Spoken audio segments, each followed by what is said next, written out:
Welcome to Live DAF, your online DAF Yomi Shir. Shalom Aleichem, welcome back to today's DAF Hayomi, Bava Kamma, DAF Yud. We got up to Tes Amid Beis, 7 lines off the bottom of the Amid. Tanu Rabban, we have learned in a Bryce, Chaymer b'shoyer mi'abur. Let's have some advantages found in shoyer over bur, elements of stringency, of chumrah. So what's to be found in shoyer? Shoyer, by the way, is referring to keren, where he aggressively goes out and destroys and harms.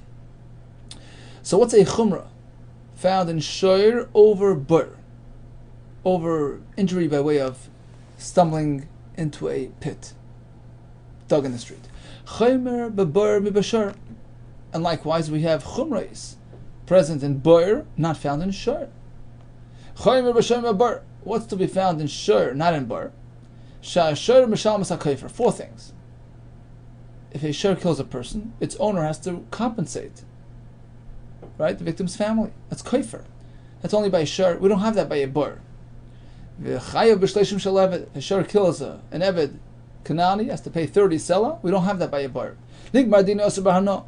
The shur kills a person, and then there's a verdict issued by Bezdin to put the shur to death. At that point, you may not have any ano. You must not have any benefit from this shur.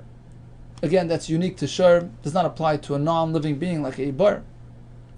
Finally, v'darku leilach lahasik. Shur is accustomed to making his rounds and inflicting harm and damage, as opposed to Masha'inkin b'bur. Bur is something passive. It doesn't go out and move around to be mazik.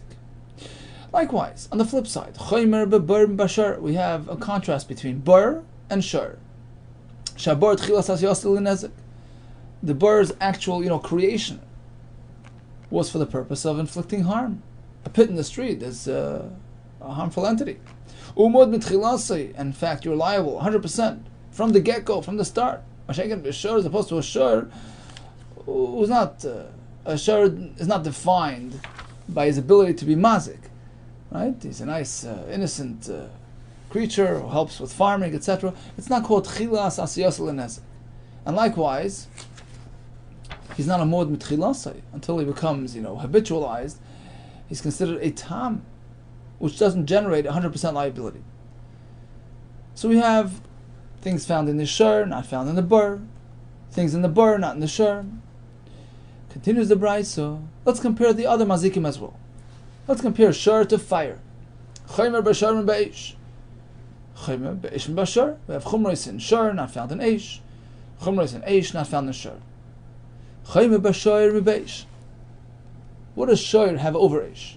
Sha'ashur mishalm kaifer, right? Exactly like before. You pay the kaifer, v'chay b'shleishim shel eved. Nigmar dina osur b'hano, right?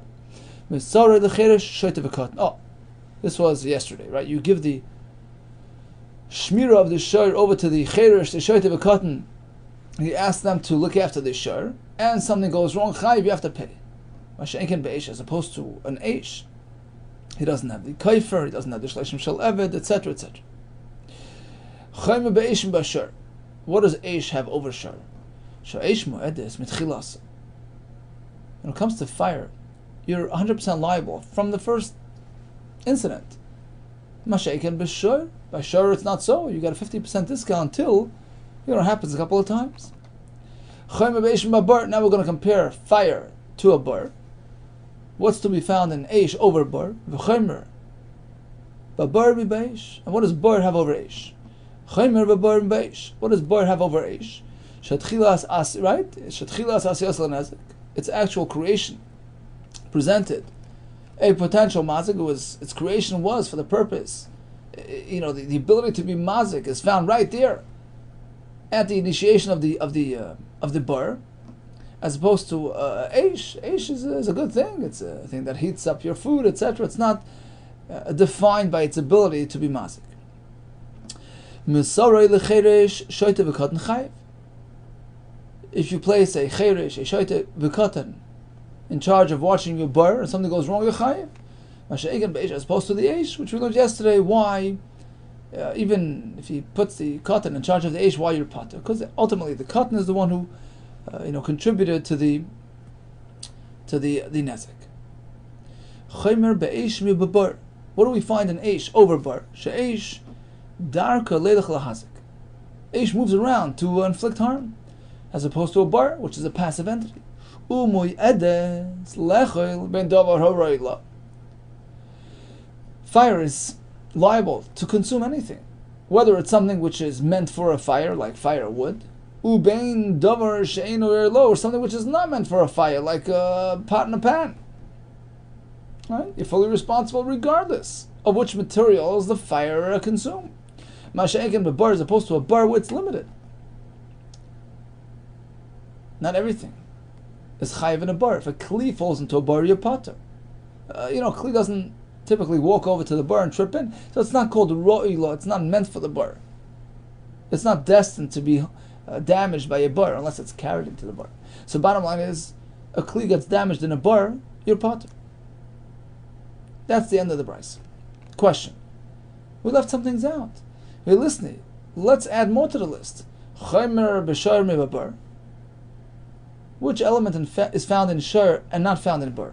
Shashar chiyav yisakelim, masha'ekin bar. For shar, damages a kli, you're chayiv. If a kli falls into a bar, you're pater. So why isn't that mentioned in the brayso? Hamani Rabbi Yehuda, because we're following Shittas Rabbi Yehuda, the Machayiv on this kekelim bar. He learns that even a kli which gets damaged in a bar, you're chayiv for that. So therefore, there's no advantage to share over bar in that regard. Rabbi Yehuda, well, if it's going like Rabbi Yehuda, he must say, well, let's move on to the next part of the brayso, which doesn't seem consistent with Rabbi Yehuda's shita. What does the brayso say? Chaymer be'eish bar. What does eish have over bar? She'eish da'arka leilach lahazik. Number one, it moves around to be mazik. Right, we just had this.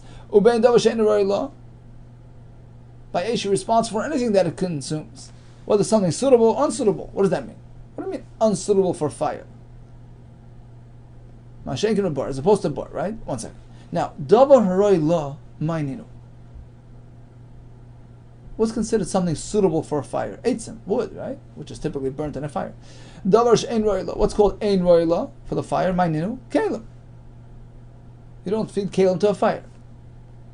But regardless of whether it's suitable, unsuitable, typical, untypical, you're chayiv by the eish. Mashenkin b'bar, as opposed to bar, which is pater by a kli. What do you mean? We just said that we are following Rabbi Yehuda, who's machayiv in kalim and a bar. Rabbi Yehuda, you just told me machayiv for Rabbi Yehuda on this kalim and bar. So that can't be the pshat in the brayso. The brayso cannot be following shittas Rabbi Yehuda. It doesn't work. You're right. Elul Elim Rabbanon. The brayso is following the Rabbanon, who hold that a bar is not responsible, is not liable for kalim. Elul Elim Rabbanon here. And now it makes sense when the brayso says, well, by eish you're chayiv whether you burnt eitzim or kalim, but by bar you're not chayiv for kalim. So now the question is, we seem to have an omission in the brayso, because why didn't the brayso say that shar has an advantage over bar? Shar is chayiv kalim and bar is pater. You're right. The brayso gives us many examples of advantages and elements found in one, not found in the other. But I left something out. It's not a complete list. My shir, dahi shir. What else did the brayso leave off the list, which would indicate that it's an incomplete list? It's not typical for the brayso to leave out one thing. I'll give you another thing that was left out. Shir taman, something which was concealed, hidden. If a shir destroys something that's hidden inside of a sack, you're chayiv. Same thing with the bar. But by eish, there's a ptur, there's an exemption by taman. It burns down, a pile of hay in which is hidden some tools. You're pater for those tools.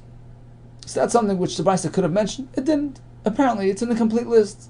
So it left out the halacha of kalim as well. You say another pshat. You know what? The brayso can be following Rabbi Yehuda.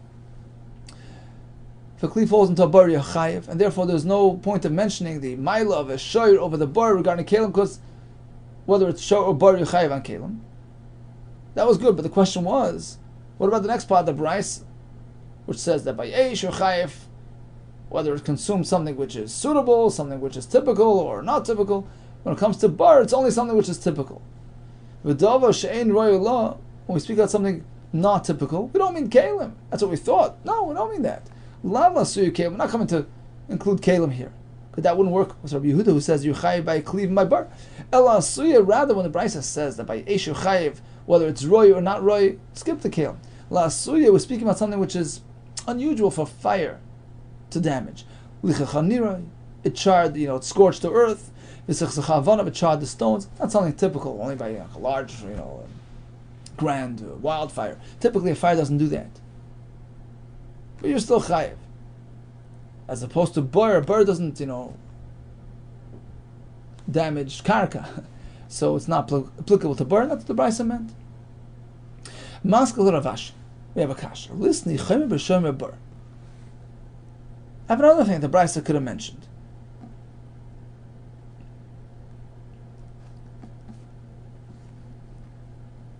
Shoyer has an advantage over bar.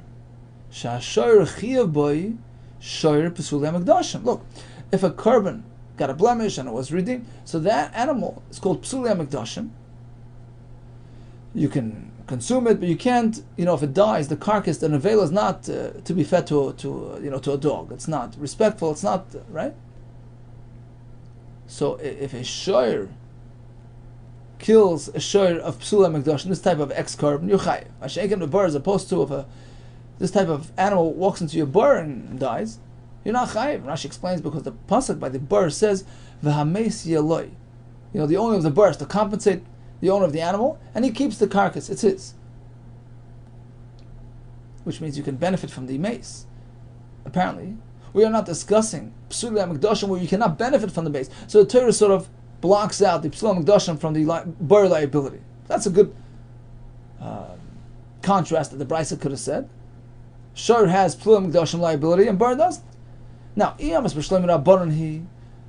it's all good and well if this Brisa here is following Rabbanon he. So now I did the shir hach, shir nami hach. Since the Brisa was already leaving out things, he left out, the contrast between shor, that's chayiv and kalim, and bar that's not. So left out this case as well. Shor is chayiv by psula mikdash and bar is not. Okay, it's in a complete list. Elo,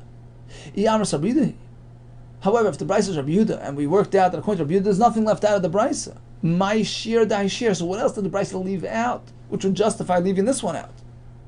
The contrast regarding psula mikdashim. Typically, you don't leave out just one item. Either it's a complete list or it's an incomplete list, which omits many items.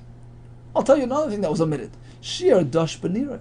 Look, an animal who's dash beniroi, sort of stomped on plowed field, destroyed, hardened it, packed it down. That caused them damage. So by the shor you're chayiv, by the bar is not applicable. You can't do that, right? So we have something that the Brisa left out, which would indicate that it's an incomplete list, which would justify, so to speak, leaving out the contrast regarding the bar and the shor by psula mikdashim. No, says the Gemara, that doesn't work.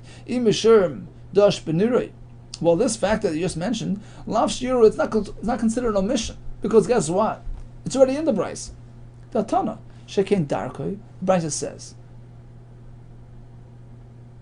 a shor typically moves around and inflicts damage and harms. Shekein darkoi leidach lahazik. Whether it's by way of goring, shoving, or stomping on this poor farmer's plowed field. So bottom line is, the Brisa did not leave that out. So if you're going to tell me the Brisa is Rabbi Yehuda, we only have one thing that was left out, which is the halacha that a shor who kills a psula mikdashim is chayiv, b'shenken bebar, which is only one omission, which is not your typical Brisa. Therefore, it's more probable that the Brisa is following the Rabbanon. We have several things left out of the Brisa. First of all, the halacha of kalim. Shor damage is a kli chayiv and not bar. Secondly, psula mikdashim. Shor is chayiv and bar is pot. Now the Mishnah says, if I enable part of the damage, I'm fully responsible for everything. Why?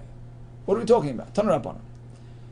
Here's the case of the Mishnah. Right? Even though I only enabled part of it, I'm fully responsible as though I enabled the entire thing. Ketzad. Give me an example. HaChayfer bar Tisha. Reuven dug, a rather shallow pit in the street, only 9 tefach deep, which only has the ability to inflict, harm and damage, but not to actually kill an animal. Uba acher b'shlim al-asara. Shimon comes and adds another tefach of depth, which now enables the bird to actually wreak even more serious havoc and kill an animal. Who's chayiv? Ha'achron chayiv. Shimon is fully responsible whether the bird killed or harmed, because he sort of took it to the next league. He completed the bird. And that's what the Mishnah meant. Even though Shimon only merely did 1 tefach of digging, he was machsher miktsas. He takes full responsibility. He takes over the entire bird. Udeloike Rebbe. And this doesn't work with Rebbe, who does not hold Shimon fully accountable. Depends for what? For Misa, yeah, because they introduced the Misa element, but not for Nezakin. For that, Reuven and Shimon both share equal responsibility. The Sanya. HaChayver bar Tisha, right? Reuven did 9. Uba acher v'shlim al-asara. Shimon did the 10th. Achron chayiv. Shimon is fully responsible. He sort of overtakes the bar. Rabbi Yehuda, no, depends for what. Achron the Misa. Yeah, if the animal died, that's Shimon's fault, because he introduced Misa to the bar. Achar shneim l'nezakim. If there's merely damage, an injury, they're both equally responsible. So the Mishnah, which indicates that Shimon is fully responsible, is not like Rebbe. Rapapa Amar, no. L'misa v'divrei HaKol. The Mishnah, which holds Shimon responsible only with regard to Misa, which works according to everybody. Even Rebbe agrees that Shimon is responsible for Misa. Ikadamri, there's another version of this whole discussion. Lema perhaps will say that the Mishnah, which holds Shimon responsible, is like Rebbe, is not like Rebbe, who insists that Reuven and Shimon both equally share responsibility. No, Amar Papa, no. Who says? The Mishnah, which says that Shimon is responsible, it's only with respect to the Misa liability, which works even according to Rebbe. So basically, the Brisa expounded on the Mishnah. This is the case of the Mishnah. They both sort of constructed this bar, and Shimon is responsible. Rabbi Zera. This is the only case where a partial enablement deems you fully responsible. There is no other such case. Well, I'll give you another case. Okay, picture this fellow. Took his ox, handed it to 5 people to watch. And one of these fellow, Reuven, took a walk. He neglected to live up to his responsibility. He forgot about the shur. And the shur went out and inflicted damage. He's fully responsible, even though he was only machsher miktsas. He enabled part of it. He was really one of a team. He's fully accountable. Asks the Gemara why. And Rashi explains it's not really a brisa or a mishnah. It's just, Rav Zera's svara. On that the Gemara asks why. Hey Chidami, what exactly took place? What happens when he's not around? Belav ihu lo have a minter. You can't watch it without him. He needs 5 people to hold this wild animal down. Then of course, Pshita the Yuka of it, of course he's responsible. He brought about this entire situation when he walked away. He's solely, exclusively responsible, of course. There's no chiddush here. Ella de belav ihu nami minter. Oh, must be speaking that the other 4 can handle the shar on their own. So without him, it's okay. So then what did he do wrong? Micah of it. I understand he should have, stuck around, but ultimately he didn't bring about any hezek. Masculine of sheshes. So bottom line is, this is not a good candidate for the Mishnah's halacha because it's not true. Masculine of sheshes. Because of sheshes, with his own suggestion for another illustration of this halacha. Partial enablement deems him fully accountable. I'll give you a case like this. Marba b'chavila. He threw in a bundle of, combustible material into the fire. So even though he only enabled part of it, he only sort of enhanced it a bit, he's fully responsible for all those consequences. Any burning of the fire does. Hey Chidami, 1 second. What happened? If without this, contribution, the fire wouldn't be moving anywhere. Pshita, then of course he did the entire thing. It's not called Hekshar to Miktsas. He burned down the city. Ella deblav iu ozla. Oh, apparently, even without this fellow's bundle, the fire is alive and well. So then Micah of it, what did he do wrong? Meaning he's not accountable. So therefore, it doesn't work with the Mishnah. Maskler of Papa. I have another example of Hechshar to Miktsas Niska, which makes me fully responsible. Ve'ika, Hadasani, listen to this Bryce. Hey, Shiyashval Safsalechad. There are 5 individuals sitting on one bench. V'loi Shibru, and they didn't break it. It's within, the load capacity of this piece of furniture.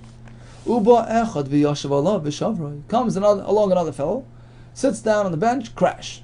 Ha'achron chayiv, he's fully responsible. Papa, who was actually heavy set, says, "Kigoin Papa bar Abba."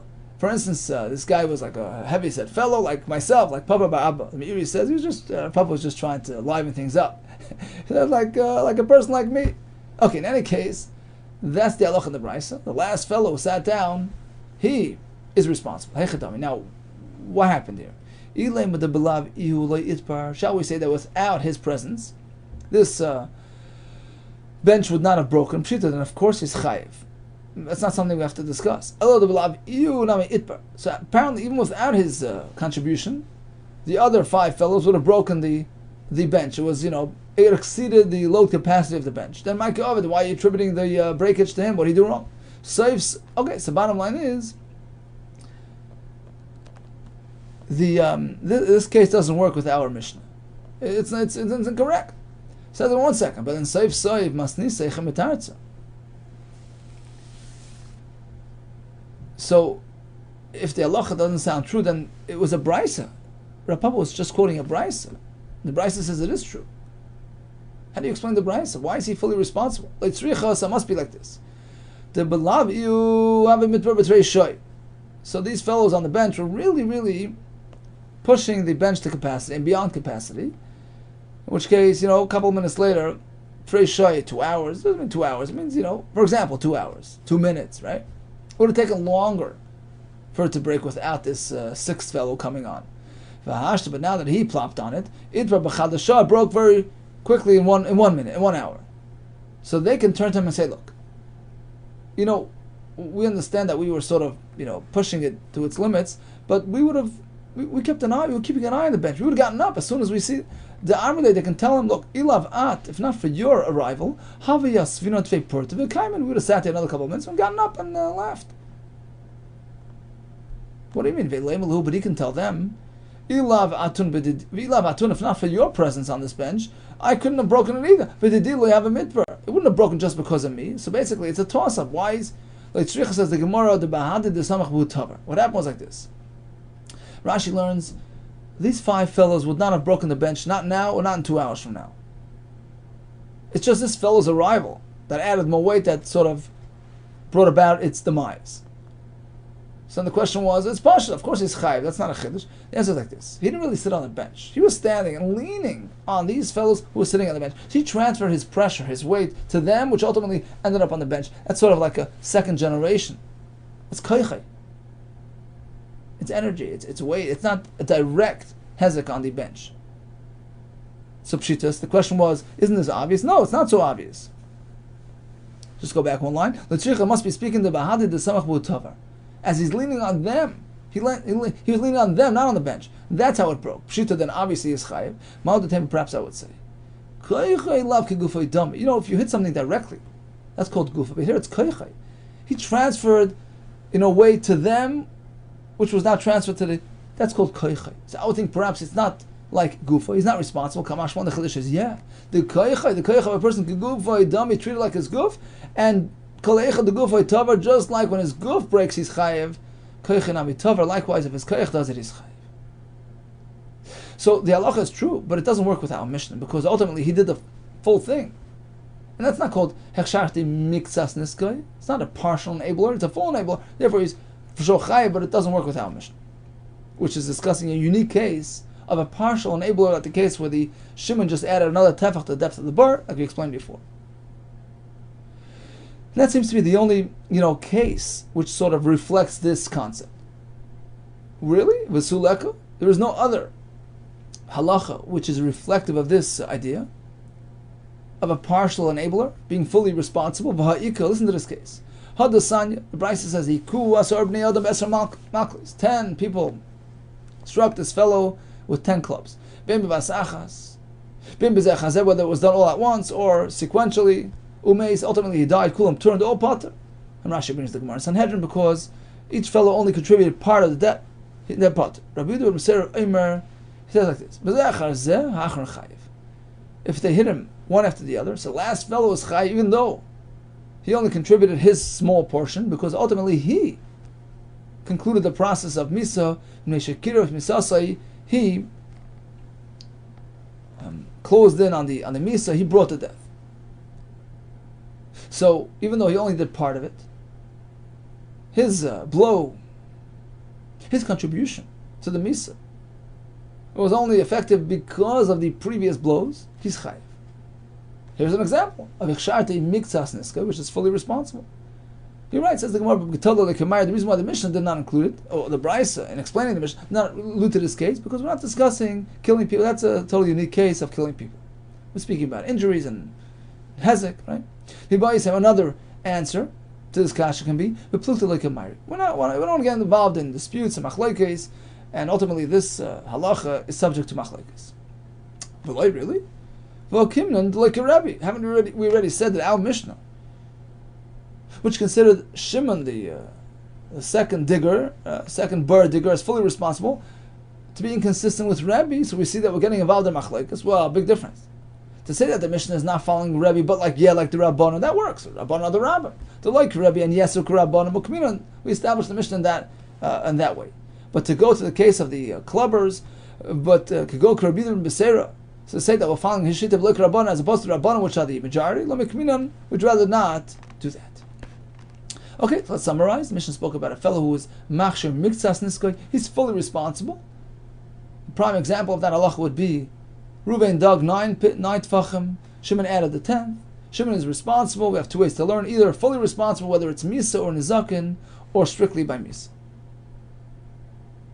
So what happens when you neglect your responsibilities, when you act recklessly? You have to pay for any consequential damages. Chavti b'tashlumi niskas. You have to pay for the nezik. Says the Gemara, let's have a diuk in the Mishnah. Chavti b'niska lektani. Rather than just saying I'm responsible for the damage, it doesn't say ela b'tashlumi niska. It says the payment. What does that mean? The hashlama, filling in. What does that mean? Tanina laha de tanarabanan. So our Mishnah supports the halacha in the following price. What does tashlumi nezek mean? So if his shor struck the other animal, and we have a carcass at the other side, the nizak, the victim, the owner of the animal has to look after the nevela, the carcass, it's his. He has to deduct its value from the bill which he's sending to the mazik. So the mazik just has to sort of complete, has to fill in the remainder, because he already has the credits from the carcass. But not only that, how do we know this is true? We have a pasuk for that. Amrav Ambi Damakra. Pasuk when describing a person killing an animal. Maka nefesh behema yishal mena. We have a drasha. Al tikru yishal mena. Instead of reading it paying, yishal mena yashli mena. He has to complete, fill in the missing value, but he deducts the actual value of the carcass. That goes to the nizak direct. That's one pasuk. Rav Kahana Amar Mehach. I have another pasuk. And Torah, if you Torah, this is by a fellow who was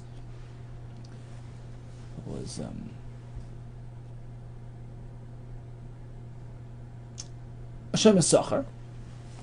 So he was entrusted with an animal, and he failed to wash the animal. The animal was devoured by another animal. Im tarif yitarif, right? If he ate atrefa lo yishal, that's the pasuk. We have a drasha. Atrefa yishalim. So he has to pay up until the value of the carcass. So let's say it was a $1,000 animal. Now it's worth 100.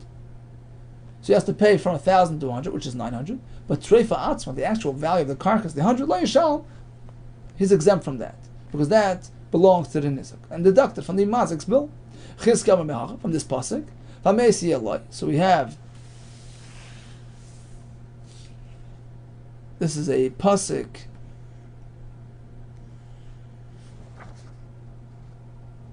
by the shor, right? A shor struck down. Right, a shor was negech another shor, so you have to pay. What does that mean? The mace belongs to him. L'nizak belongs to the nizak. He has to look after the mace and deduct it from the mazik's bill. You're telling me the nizak is stuck with the animal. Maybe the mazik is stuck with the animal. The answer is no, it can't be. Why? What does that mean? If it's true that the nevela belongs to the mazik, then why does the Torah have to add that for? The pasuk would simply say, he struck the animal, you have to compensate, substitute with another animal. right? $1,000, $1,000. And stop right there. Why add those three words? Why? What's the point of those three words? Shema mina lenizak. The Torah is being machadish to us that the nizak has to look after the nevela. It's his. He has to deduct it from the mazik spill. So we have three sources for this concept. One is the case of the makab nefesh b'mi shalmena, where a person struck the animal. Second case is where the shomer sachar failed to watch and the animal was killed. Third case, the shur killed the other shur. Why do we need three sources? They all have a chiddush. All need it. Because Rachmanu Baka B'mi Shalmena, Torah only says the first case, where the person struck the animal. I would say, you know what? Over there we give him a discount. It's something uncommon, unusual. Where the animal under his care was devoured by the other animal. That's something which is very common. Perhaps there's no discounts allowed. Perhaps there, Shemasachar has to look after the nevela and not give it to the owner. That's why the Torah highlights it over there as well. We only discuss the case of the treif. Because ultimately it wasn't a direct hit. He didn't actually kill the animal. He turned the other way. He wasn't paying attention. So there, perhaps you give him a discount. When he strikes an animal directly via dayim, there perhaps you're fully responsible. No discounts. That's why the Torah highlights it there as well. We only discuss these two cases. I would say, yeah, in both these cases it makes sense. Over here it's not common, over here it's just by the way. But when a shur, my shur, strikes the other shur, the shchicha, it's a common occurrence. And it was done, directly. My shur hit it directly. So perhaps there I don't get a discount.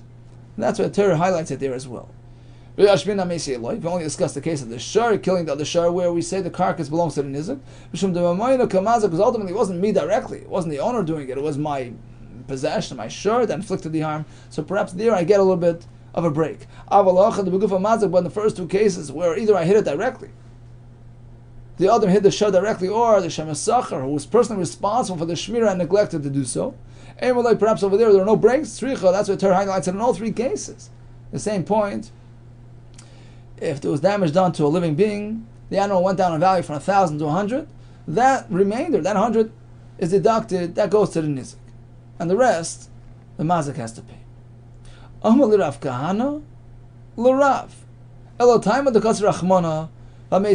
is all good and well because of the pasuk. Meaning we need a pasuk. Why do we need a pasuk for this? Without this pasuk, what would I say? What would I say about the nevela? Who owns the nevela? I would say nevela the mazik havya. Reuven, the mazik, takes hold of that nevela, and it's his response. It's his issue. Really? To look. He is the day Kamma treifus. We know for a fact that Reuven, how does he compensate Shimon for the $1,000 loss? He can give him 1,000 nevelos if he wants. You can pay anything of value, even bran, even chaff. Right? That was the sugya we had before. Is there any need to speak about the carcass? Of course, you can force him to keep his carcass. Why do we need a pasuk for that? The answer is like this. It's needed the following additional twist. Of course, when the time comes to repay, I can pay with anything. What happens until that point? Suppose the animal was struck down on Sunday, went down from 1,000 to 100. Now, by the time they got around to going to the Bezdin and activating the whole claim and all that, it was already, Thursday. Between Sunday and Thursday, the animal went down in value. Got spoiled. It went from $100, now it's worth $50. Who's responsible for that discrepancy? So without the pasuk, Reuven, the perpetrator, is responsible. Of course, now you can pay him anything. Take the nevela and pay him. But how much is the nevela worth today? Current value is $50. Fine, deduct 50 from your bill. Not 100, which was its value at the time of the hezek on Sunday. But the Torah is now mechadish. At the point of the hezek, at that second, the mace is now transferred to the nizik's care. It's his thing. So that value, that current value, which is 100, is considered to have been repaid to the nizik, which allows for deduction of that amount from the mazik's bill. That you need a pasuk for.